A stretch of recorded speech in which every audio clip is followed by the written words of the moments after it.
जय हिंद, जय भारत, वंदे मातरम। मेरे प्यारे साथियों, आप सभी को फिर से एक बार हार्दिक स्वागत और अभिनंदन करता हूं। आज आपके साथ दिनचर्या पर संवाद करेंगे। इससे पहले महर्षि चरक जी के द्वारा दिए गए सूत्रों पर संवाद किया।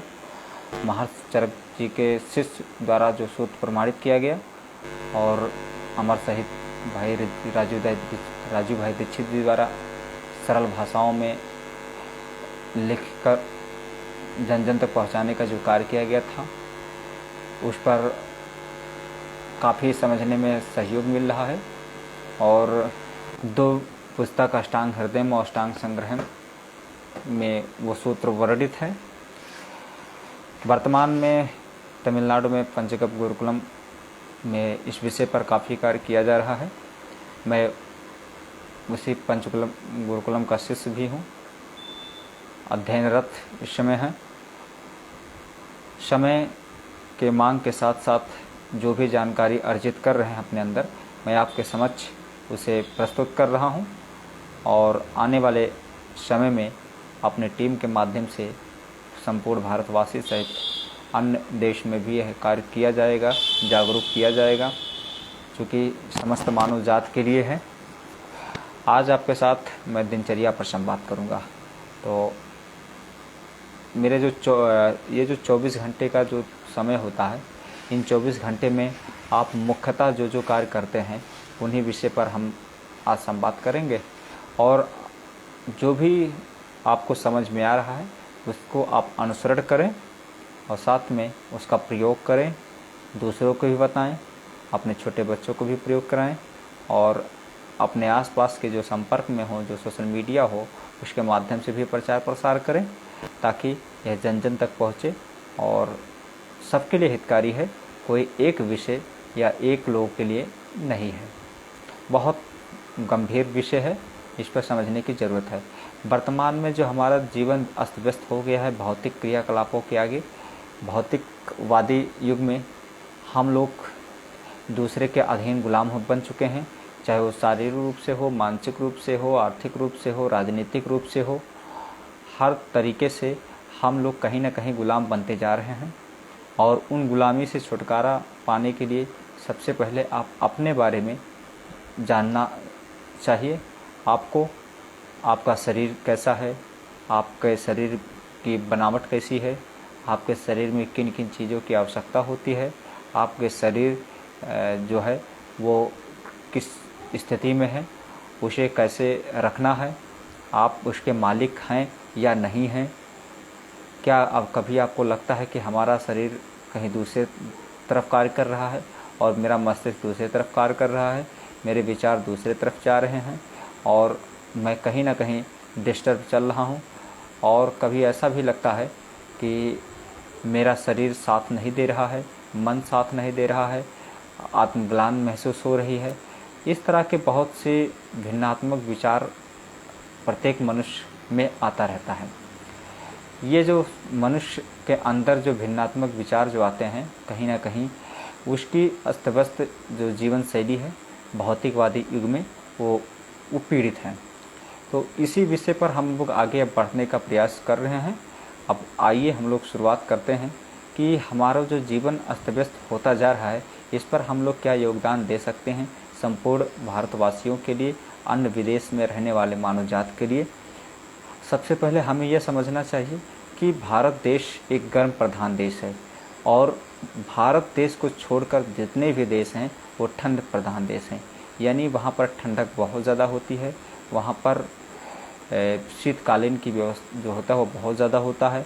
वहीं पर अगर भारत को ले लिया जाए तो भारत एक समय समय के अनुसार ठंडक, गर्मी, बरसात इस तरह के सीजन आया करते हैं।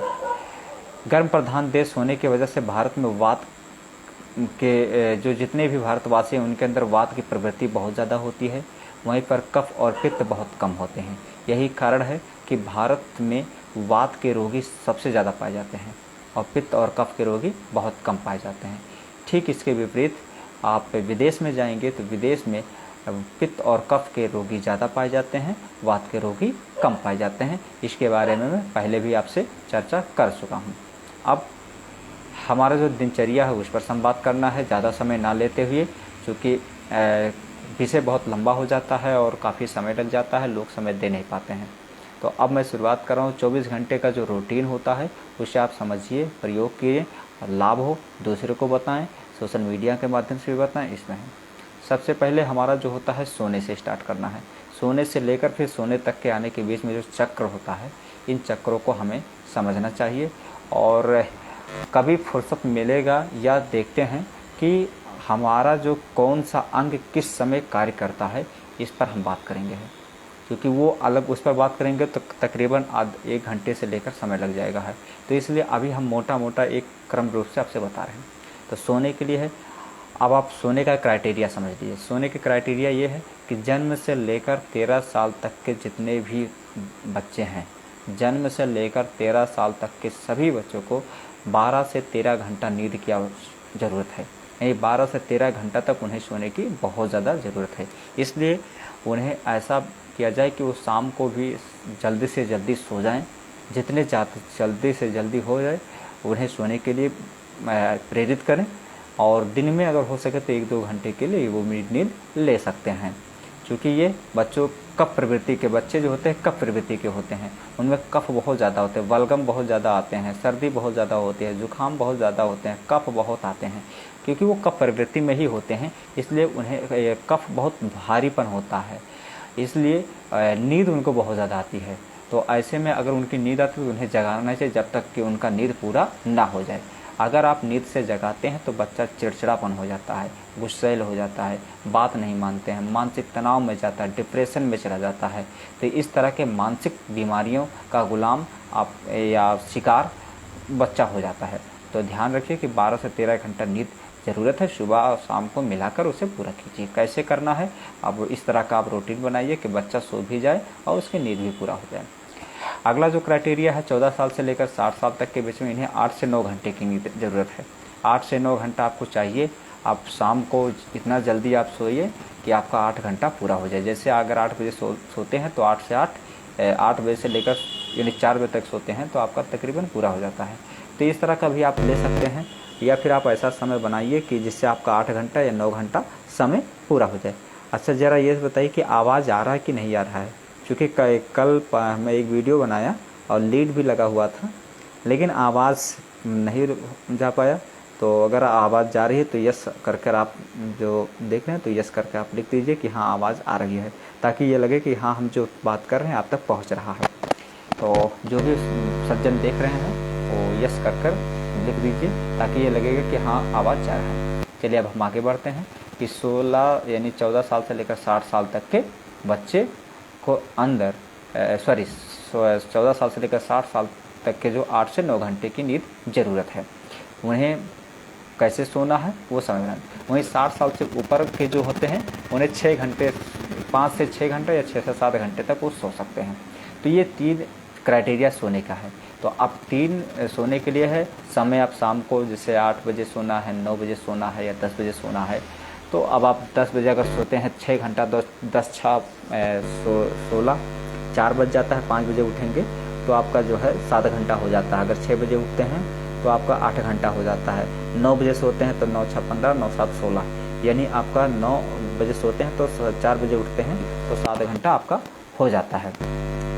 तो ये आपका जो देखा जाता है कि 7 यानी जो समय आपको निर्धारित जो बताया 3 क्राइटेरिया, उस तरह का आप सोने का प्रयास कीजिए। जिस दिन आपका नींद पूरा होगा अगला सुबह आपका बहुत तरोताज़ा होगा, बहुत ज़्यादा तरोताज़ा होगा।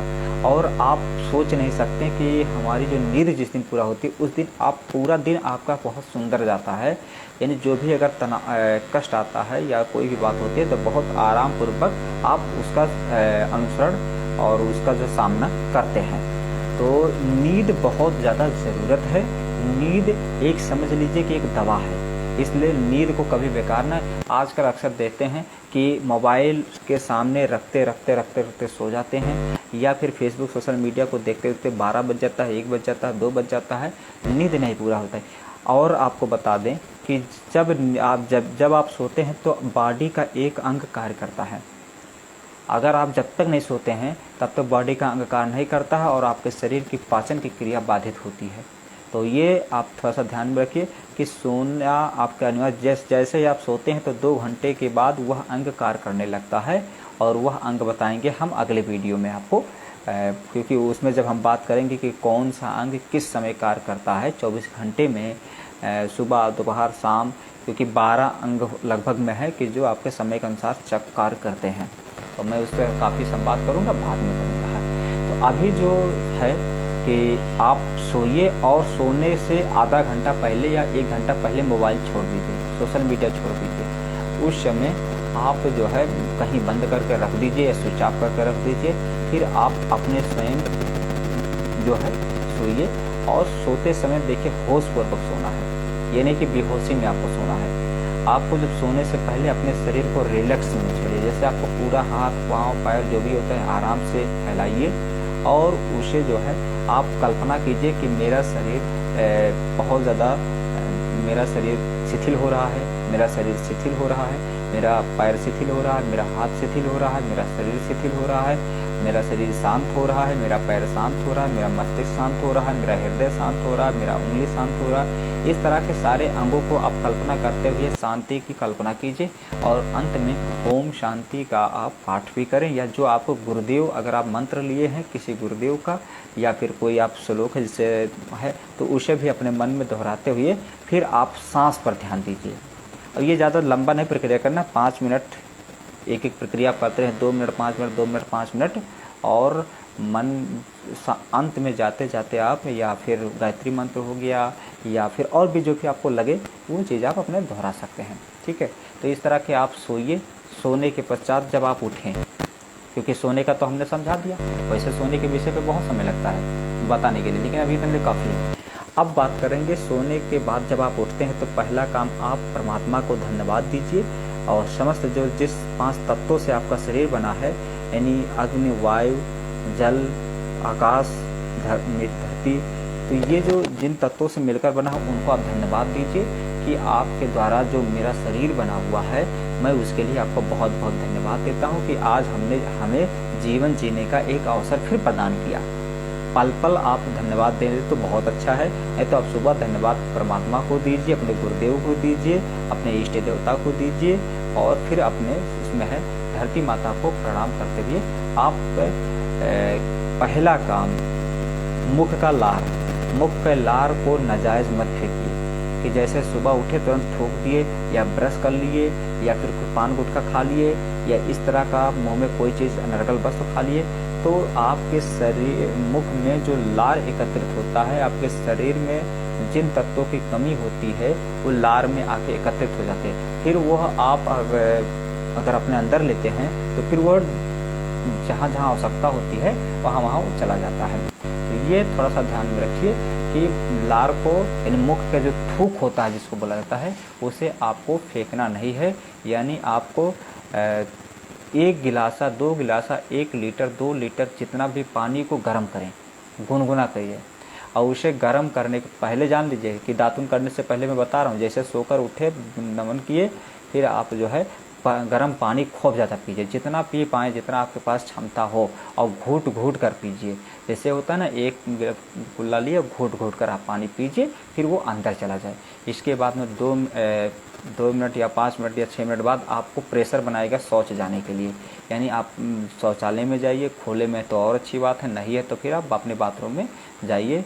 शौच उत्तर दिशा में ही करना है, यानी उत्तर दिशा में। अब कहीं अगर बन गया है दूसरे दिशा में तो उसके लिए तो कोई विकल्प ही नहीं है, लेकिन अगर देखा जाए तो संभव हो तो उत्तर दिशा में सिर करके आप शौच कीजिए, या बाहर निकल के जाइए शौच कीजिए। तो इसके बाद में आपका काम होता है दातुन का। दातुन आप बाज़ार का टूथपेस्ट ब्रश का इस्तेमाल मत कीजिए, जब संभव हो तो इसे हटाने का प्रयास कीजिए। इसके जगह पे नीम हो गया, बबूल हो गया, आपका मदार हो गया, या फिर आपका जो है जामुन हो गया, इस तरह के भटवास हो गया, ये आपके पौधे का आप डाल थोड़ा सा लीजिए टहनी और उसे रोज़ करते रहिए। अब आप इससे आप करेंगे तो आपका दांत भी मजबूत रहेगा, दांत भी साफ रहेगा, सुंदर रहेगा और किसी भी प्रकार की बीमारी भी नहीं होगा। अब आपको बता दें, जो बाज़ार में जितने भी पेस्ट आते हैं उसमें लॉरेन सल्फेट कर एक केमिकल होता है जो पायरिया दांतों को सड़ा भी देता है। पायरिया होता है झाग, जिसको जब झाग उत्पन्न होता है ये इसी कारण होता है। तो इस वजह से आप बाज़ार का कोई भी टूथपेस्ट ब्रश इस्तेमाल ना करें। ब्रश से आप पूरे से रगड़ते हैं जिसका से मसूड़ा कट जाता है, पतला हो जाता है, दांत सड़ने लगता है, झड़ने लगता है, दांत दर्द होने लगता है, दांत में कीड़े लगने लगते हैं, दांत में पानी लगने लगता है, यानी बहुत सी सारी बीमारियां ये बाज़ार का टूथपेस्ट और ब्रश। इसके जगह पे आप घर पर आप या तो सूखा कंडे का राखी का इस्तेमाल कर सकते हैं या घर पर बनाए हुए दंत मंजन का इस्तेमाल कर सकते हैं या फिर आप दातुन का इस्तेमाल कर सकते हैं। अब आप सोचिए कि एक ही ब्रश को आप रोज़ाना रगड़ते हैं तो रोज़ाना आप पूरे कचरा जो है अपने अंदर लाते हैं ब्रश के माध्यम से। एक बार रगड़े फिर ब्रश करें, फिर एक बार रगड़े फिर करें। ये तो अंग्रेज़ों का है, अंग्रेज़ भारत को गुलाम बनाने के लिए इस तरह का नीति अपनाए। तो इन्हें आप टूथपेस्ट को हटाइए, ब्रश को हटाइए और उसके जगह पर नीम दातुन का प्रयोग है या मंजन का अगर संभव है तो आप मंजन बनाकर ही करें। कभी फुर्सत मिला तो मैं मंजन बनाना भी आपको बता दूँगा। तो ये आप ध्यान में रखिए कि आपको टूथपेस्ट या ये नहीं करना है, संभव हो तो दातुन। ये काम आपका हो गया, दातुन साफ का हो गया। अब अगला काम आपको है व्यायाम। व्यायाम आपको करना है। जन्म से लेकर 13 साल तक के बच्चों को व्यायाम नहीं करना है, वो खेलना है। उनको खेल के माध्यम से उनका व्यायाम हो जाता है। जब पसीना आ जाए तो खेल बंद कर दें। 14 साल से लेकर 60 साल तक के हैं, आपको जो भी आपको व्यायाम आता हो, उठक बैठक आता है, चलना आता है या कहीं सीखे हों, तो वो आप व्यायाम करें। और व्यायाम तब तक करते हैं जब तक आपके शरीर में पसीना ना आ जाए। जब पसीना आ जाए तो उसे आप बंद कर दीजिए। अगर मान लीजिए ठंडक है, पसीना नहीं आ रहा तो एक समय बना लीजिए कि 30 से 40 मिनट हमें व्यायाम करना है, अपने शरीर में एक्सरसाइज लाना है, पूरा शरीर को हर एक अंग को सक्रिय करना है। या फिर किसी काम के माध्यम से, जैसे खेती बाड़ी आप करते हैं या फिर आप कोई व्यवसाय करते हैं, कोई मेहनत वाला काम करते हैं तो उसमें भी पसीना आता है, आप वो काम कर सकते हैं, तो वो व्यायाम के श्रेणी में आ जाएगा है।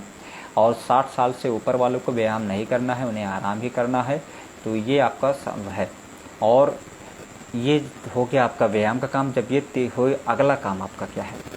अगला काम आपका है तेल मालिश, यानी पूरे शरीर में तेल मालिश करना है।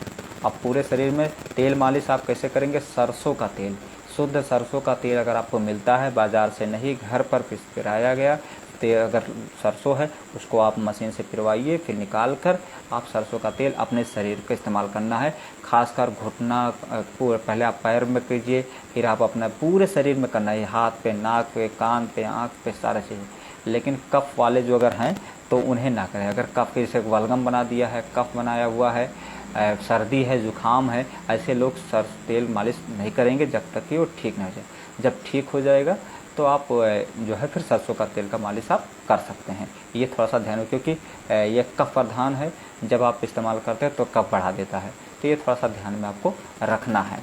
तो तेल का मालिश पूरे शरीर में विधिवत करना है। जितना आप करेंगे इससे आपका पैरालिसिस जैसे बीमारियां नहीं होती हैं।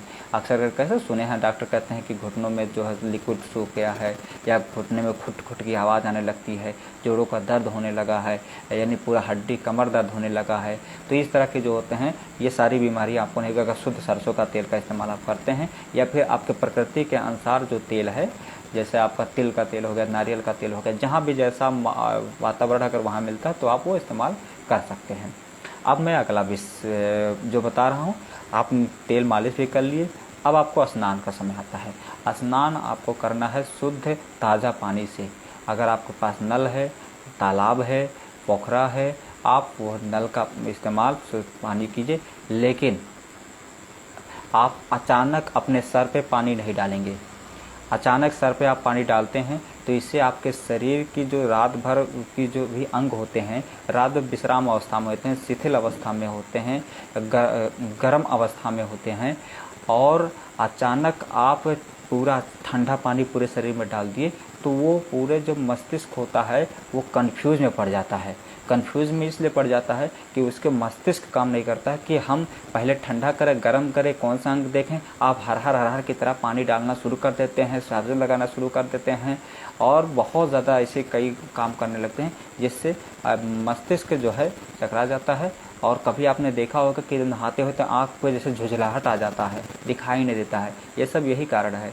तो ये है आपको स्नान करने का तरीका है कि आप पहले आप शुद्ध पानी लीजिए और शुद्ध पानी को आप पहले पैर पे हल्का सा लीजिए, फिर पतला सा लेप अपने पूरे शरीर पे लगाइए, हाथ पे लगाइए, कान पे लगाइए, बाल पे लगाइए।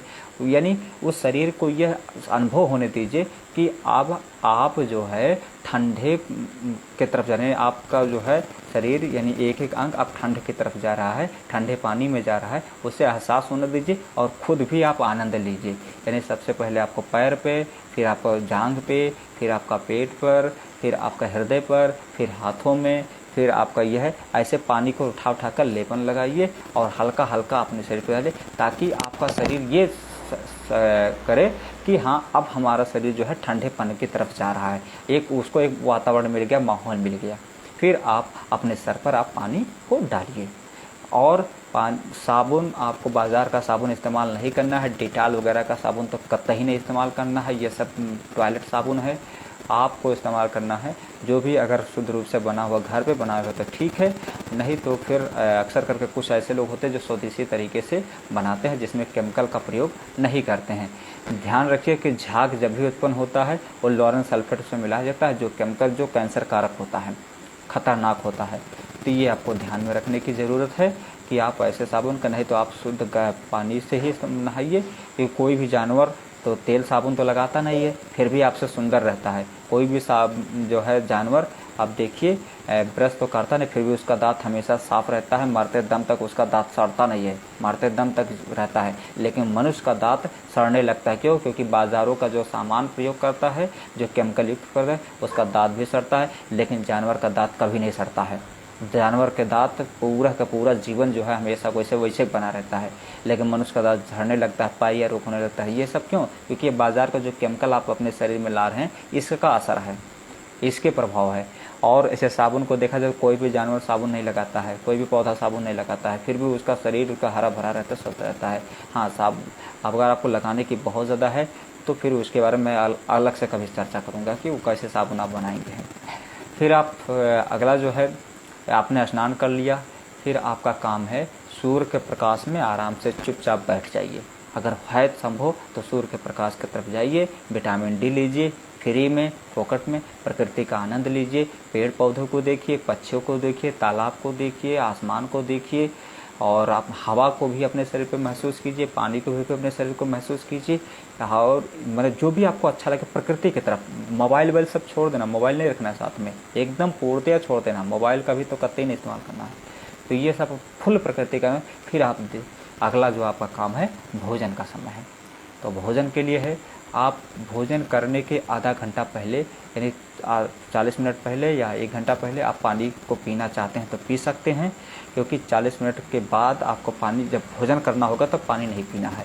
तो इसलिए अगर पानी पीने की ज़रूरत है, या आपको नाश्ता तो कतई सुबह ना कीजिए, बल्कि भरपेट जितना हो सके उतना भोजन कीजिए। सुबह का समय भोजन कीजिए, दोपहर को नाश्ता कीजिए और शाम को हल्का फुल्का भोजन कीजिए। ये थोड़ा सा मेथड अपनाइए आप। आज जो भौतिकवादी युग है, इसमें लोग क्या करते हैं, लोग सुबह नाश्ता करते हैं, दोपहर को भोजन करते हैं, इसी वजह से लोग बीमार होते हैं। अब क्या करना है कि आपको सुबह भोजन करना है, दोपहर को नाश्ता करना है। तो सुबह भोजन में जो भी आपको पसंद हो, मिठाई, फल फूल, जो भी सब्जी, खाना पीना, कोई भी A to Z जो भी आपको पसंद है वो आप सुबह ही खाइए, भरपेट मात्रा में खाइए, वो भी सूर्य निकलने के 2.5 घंटे के अंदर। जैसे ही सूर्य निकला आपके शरीर की जठराग्नि तीव्र हो जाएगी और आप उस समय भोजन करें तो पूरा भोजन एक एक दाना पच जाता है और उस शरीर को ज़्यादा मेहनत भी नहीं करना पड़ता है। तो अब ध्यान यही देना है कि आपको भोजन सूर्य निकलने के 2.5 घंटे के अंदर करना है।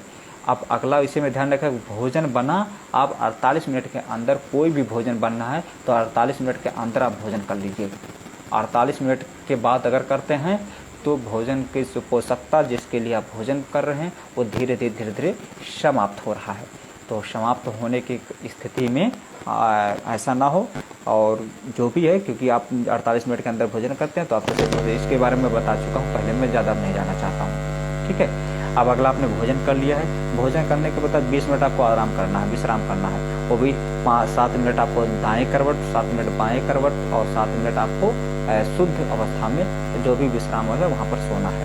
अब इसके बाद में अगर आपको बाई द वे नींद आ गई तो 40 मिनट से ज़्यादा मत सोइएगा है। ठीक है, 40 मिनट से ज़्यादा नहीं सोना है। उसके बाद फिर आप उठकर अपने ऑफिस में जाना है, अपना काम करना है जो भी दिन भर का है। दोपहर के बाद आ जाइए। दोपहर के समय में आप हल्का खट्टा चीज़, आप छाछ पी सकते हैं, हल्का जूस पी सकते हैं, जो भी लिक्विड चीज़ है दोपहर के समय में आप हल्का फुल्का आप नाश्ता का जो भी 12:30 बजे से लेकर 1:30 बजे के बीच में ही आपको इस्तेमाल करना है। फिर आपको शाम को आ जाइए। शाम के समय है, आप सूर्य ढलने से सूर्य बैठ आपको 40 मिनट पहले भोजन करना है। यानी दिन बैठ रहा है, आप उससे पहले आपको जो भी खाना पीना हो खा लीजिए। दिन ढलने के बाद नहीं खाना पीना है। आवाज़ का जो देखा जाए 99% ऐसे लोग होते हैं कि वो सूर्य ढला रात हो गया तभी भोजन करते हैं। तो ये आप थोड़ा सा ध्यान में रखिए। कठिन है लेकिन धीरे धीरे अपना प्रयोग करेंगे तो एक समय, 1 महीना, 2 महीना, 6 महीने, 7 महीने, 8 महीने, कभी न कभी आपके जीवन में वो आपके जीवन का एक अंग बन जाएगा। तो सूर्य ढला उससे पहले ही आप 40 मिनट पहले आपको हल्का भोजन करना है। ध्यान रहे जब भी आप भोजन करें तो पेट की 1/3 तक ही भोजन करना है, 1 भाग छोड़ देना है वो हवा के लिए, ताकि आपके शरीर में खाली स्थान की बहुत ज़्यादा ज़रूरत होती है। इतना ध्यान में रखना है। पानी पीने का तरीका मैं बताया हूँ, सूत्र के बारे में बताया हूँ, वो आप पिछले वीडियो में जाके देख सकते हैं। और मेरा जो यूट्यूब अकाउंट है सुनील केसी के नाम से, उस पर आप जाइए, उसे सब्सक्राइब भी कीजिए, लाइक भी कीजिए, शेयर भी कीजिए, दोस्तों को भी बताइए। जितने ज़्यादा से ज़्यादा हों उस पर सारी वीडियो आपको मिल जाएंगे हैं। तो फिर आपका सोने का समय आ जाता है, सो भी सकते हैं। तो ये पूरे दिन का एक चक्र मैंने बताया। बस आज के लिए ही इतना ही है और कल मैं फिर पुनः भारत की समस्या पर बात करूंगा। भारत की कौन कौन सी समस्या है जिस पर मैं सब बात करूंगा। बस मैं विदा लेना चाहता हूं। जय हिंद, जय भारत, शुभ रात्रि। आप सभी का बहुत बहुत धन्यवाद इतना समय देने के लिए। नमस्कार। जय हिंद, जय भारत।